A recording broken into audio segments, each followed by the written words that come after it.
යහපාලන ආණ්ඩුව තියෙන්නේ. වැඩේ වැරදුනොත් මේ ඉලක්කමක් අකුරක් වැරදුනොත් හිරේ යනවා. ඔව් හිරේ යනවා. දිනේ උපන් දිනය මරණ දිනය දාන්න මහත්තයෝ හිරේ දාන්න අපි ලෑස්ති. තමුන්නාන්සලට ඕනේ සතුටු වෙන්න ඒක නම් අපි ලෑස්ති. තමුන්නාන්සල හිරේ දානවා කියලා බයට අපේ දරු පවුලට කරදර කරනවා කියලා බයට තමුන්නාන්සලගේ දෙපතුල ගාව වැඳ වැටෙන්නේ නැහැ. මේ රට වෙනුවෙන් අපිට වගකීමක් තියෙනවා. හිරේ නෙවෙයි හිරේකවල් 100ක දැම්මත් ඒ වගකීමක් අරින්නේ නැහැ. හිතන්න එපා තමුන්නාන්සලා ඔය වගේ බය කරලා අපි අපේ ගමන නවත්තන්න පුළුවන් කියලා. නතර වෙන්නෙත් නැහැ. තමුන්නාන්සලා ඔయిత වඩා මිනිස්සු හිරේ ගියා. ලෝකේ ගොඩක් නායකයෝ හිරේ ගිහිල්ලා. හැබැයි ඒ විප්ලව කළා. ඒ විප්ලව කළ හිරේ ගියා. කරලා නෙවෙයි තමුන්නාන්සලා වගේ. ඒ තමුන්නාන්සලා වගේ මාවසේ හිරේ ගියාද ලින් හිරේ ගියාද පොලිසාරික මාරු කළා දාලා. හරි. එක්සලයිට් චෝදනා දාලා විජේව දැන් මේ පියාන්න කරුණාකර ඉන්න. ආගෙන ඉන්න නායකයනේ. ආගෙන ඉන්න නායකයනේ.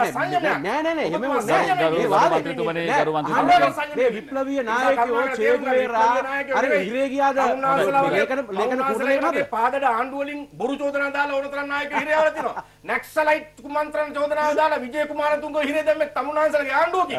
මේ රටේ හිටපු ජනකාන්ත නළුවෙක්. එයාව හිරේ දැම්මේ තමුන්නාන්සලගේ ආණ්ඩුවකින් නැක්සලයිට් චෝදනා දාලා. නැක්සලයිට් චෝදනාව ඇත්තද? කළු ජූලියට හේතු කරගෙන ජනතා විමුක්ති පෙරමුණ අවසන් කරමු මන්ත්‍රීතුමා.